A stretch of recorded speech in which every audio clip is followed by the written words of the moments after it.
Lanzerath Ridge Battle of the Bulge. This is a solitaire game in the same valiant defense line as Pavlov's House, Castle Eater, and Soldiers in Postman's Uniforms, which I played in the past and I reviewed.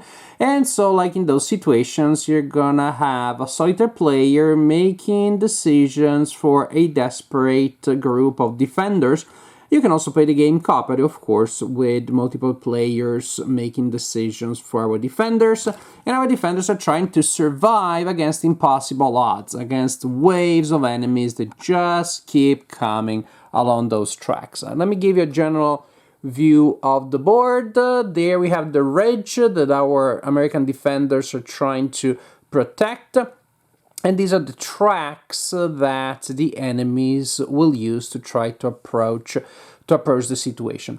The game has many resemblances with one of my favorite game systems, the State of Siege system. Matter of fact, it feels very much like a State of Siege game, or like almost a quasi-State of Siege game with a more tactical feel, as opposed to those games very often tended to be more like strategic and political in essence. Here you literally see the faces of the people that were involved, at least in most cases. I assume these are the cases where they were able to find the illustration, but it's a game of man-to-man combat. That's how detailed the scale is.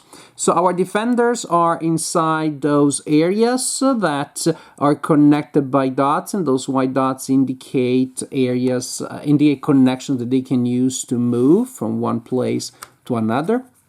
We have a combat value here. We have the kind of die that they roll, and some roll d6s, some roll d8s, some weapons roll even better dice, and sometimes you have characters with the inspire trait that will allow you to roll extra dice. Also, characters have a ready side and an exhausted side. When a character is exhausted, well, pretty tough situation, because, and this is the biggest difference from other games in the system, if you played any of the other games, this is what changes things a lot. When a character is exhausted, they cannot be unexhausted just by taking the regular action of recovering. If a character has a disruption token, whether exhausted or not, they can still take the recover action. Matter of fact, when you're exhausted, that's all you can do. That is to remove a disruption token if you have it. But recovering does not unexhaust a character. What you can do to unexhaust a character is to either use a character with the assist action, and then you exhaust them to unexhaust those other ones, and the assist have a d6. So exhausting a d6 kind of guy to unexhausting a d8 kind of guy, there's an opportunity cost, but you roll better dice. And most importantly, we have the commanders. The commanders that will allow us to, no, that's not a commander. The commanders have the C code. There you go.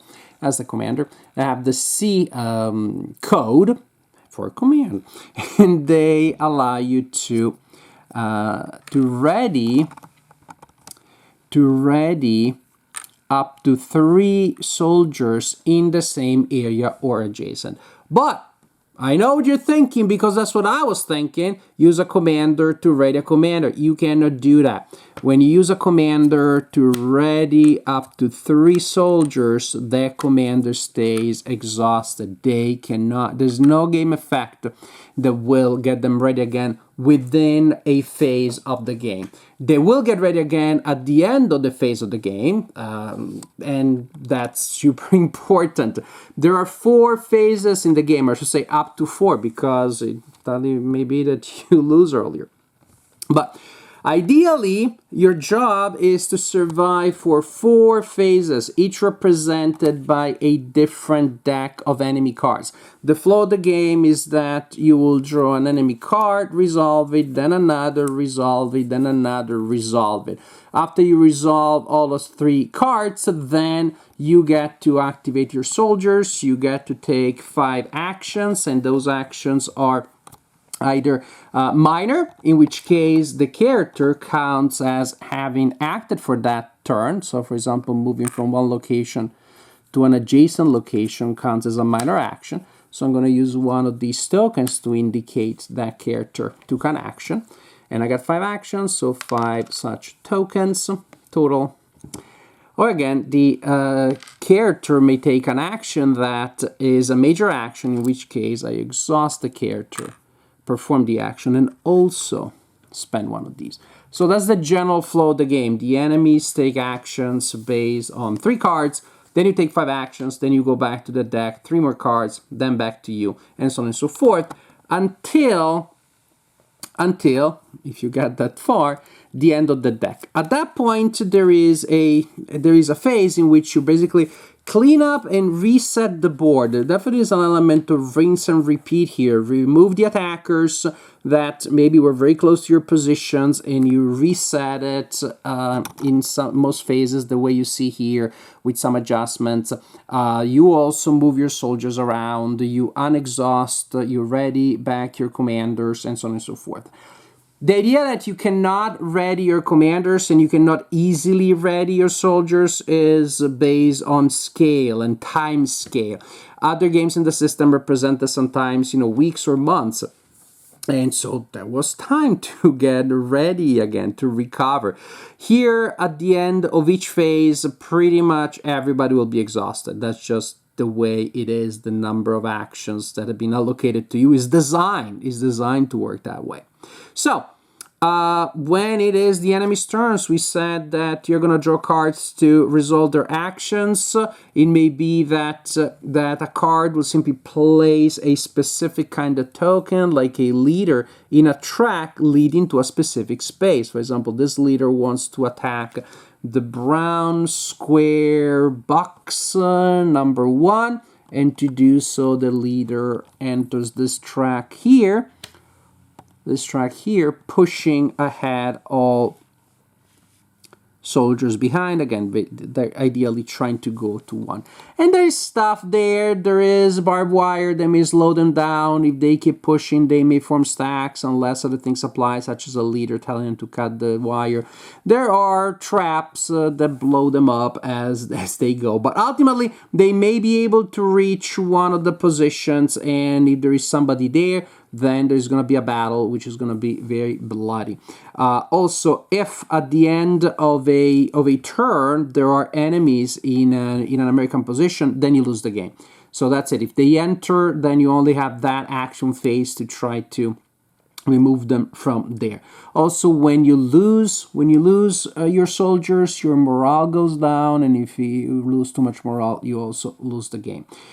Basically, you're trying again to survive for attack phases, for decks of enemy cards, and also when you think you got a sense that you may be able to survive, also perform other actions to score points.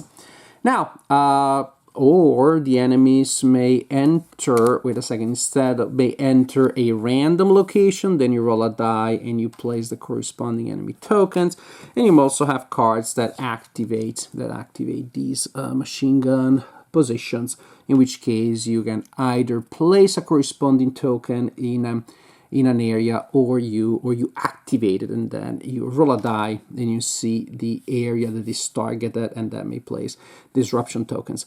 If a soldier with a disruption token would take a second disruption token, that is one of the things that may eliminate them.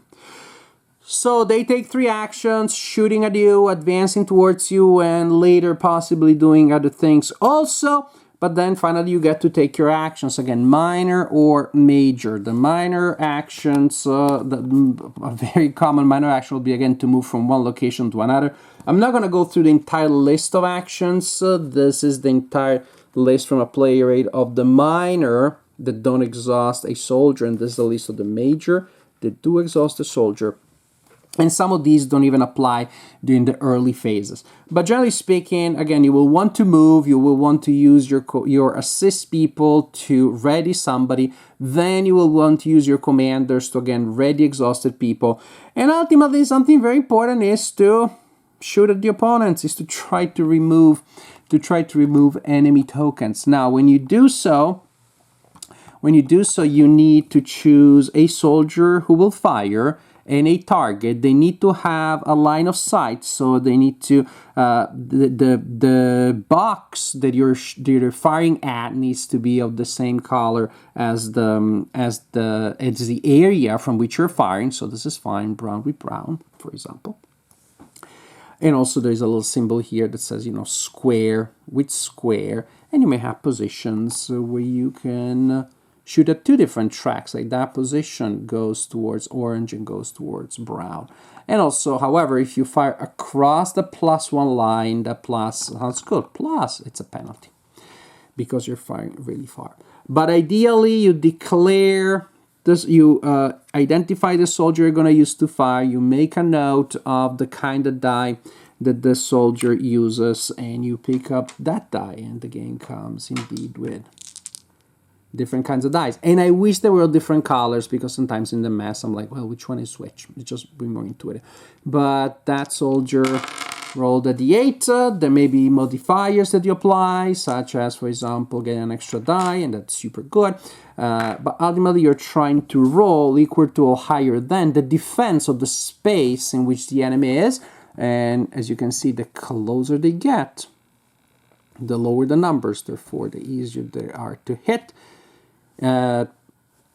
Succeeding, hitting one of them removes the game piece. So the idea is that you're trying to keep them at bay, and then the phases will have unique effects, and especially later, in the later phases, you may have to do other stuff, such as figuring out where they have a forward observer who's posing as a medic, but you need to figure that out before you start shooting real medics. That doesn't look good.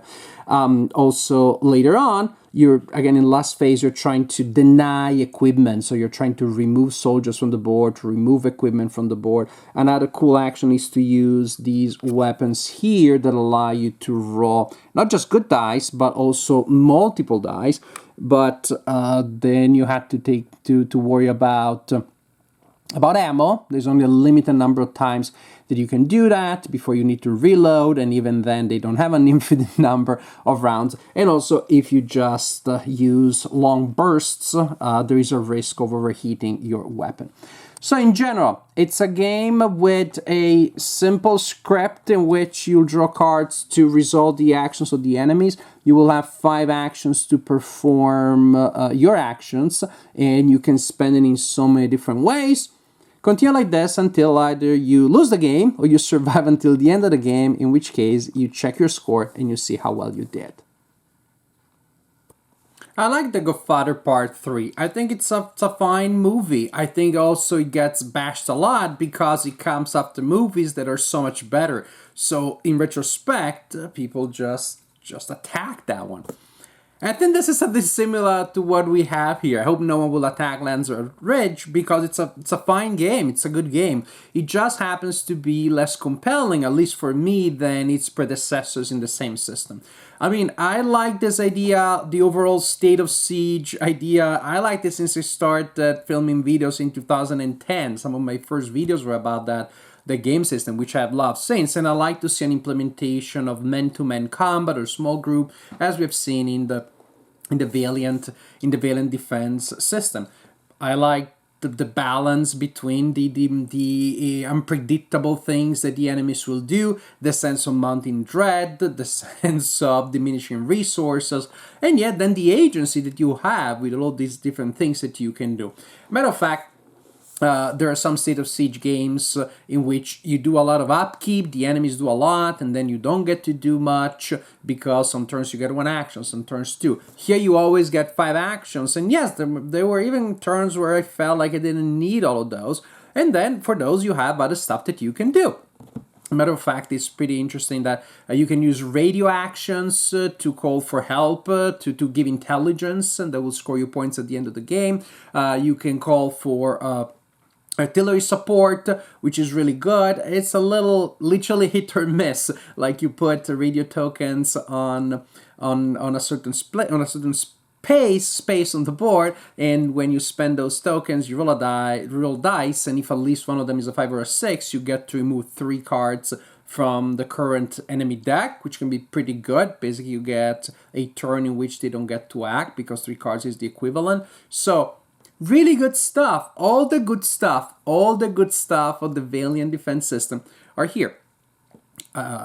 Mounting tension, lots of agency, lots of different strategies that you can attempt. However, there are a couple of things here that have made the game less interesting to me, less compelling.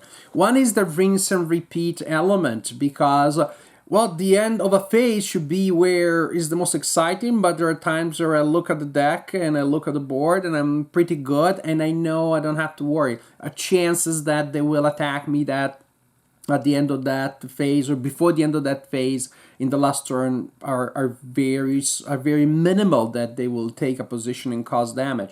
And so the tension should keep mounting, not going down. But then at the end of each phase, then you reset the situation, you start a new deck, and but again, you remove the attackers, you get to reposition your soldiers.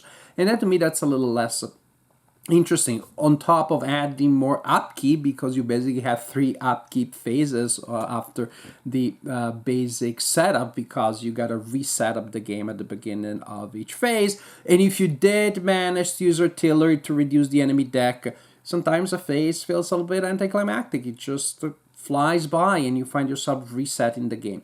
To me, that just lowers the tension quite a bit. It is nice that the phases have different things that happen, the third and the fourth in particular, but I wish there was more of a sense of continuity and less upkeep within the game itself. And then the exhaustion mechanic, that people get exhausted and it's very hard to get them ready again. I like it on paper. I like the idea, oh my gosh, this is really going to be immense sense of tension. In truth, however, that means that the action economy is so tight that there are certain courses of action that you have to take. And that limits the flexibility of the game system, limits the range of actions that you will actually take. Sure, you can take a lot of actions, but if you're going to shoot an enemy with a commander, that commander didn't give a command action, you're not going to make it. That's just the way it is. You don't have enough shooting actions. Again, on paper, the idea that you have to really wait until they're close enough to shoot them because you can't waste any attack. That part is fun. But then you're going to need your assist people to ready the soldiers, and you're going to use the commanders to ready soldiers also. So ultimately, some game pieces will be used in only specific ways, and again, it's nice to mount that attack. But again, the fact that you cannot waste any attack, then you're going to put the people to give you an extra die in a certain position. The idea is this: there are actions that are so obviously better than others, and I would say they are virtually mandatory if you want to have any chance of surviving. They're so much better, and not using those actions and those combos is so much worse, that you're going to go that way every time. Or at least, again, only if you want to win the game, or to have a chance of winning the game. And so the fact that the commanders will always be used for that thing, the assist will always be used with that thing, just narrows the space of decision. I felt that there was a larger amount of things that I was actually doing in other games in the system, rather than here having a long list of things that I can do, but then finding myself following the script very zealously because I need to maximize those little actions, those few actions that I have.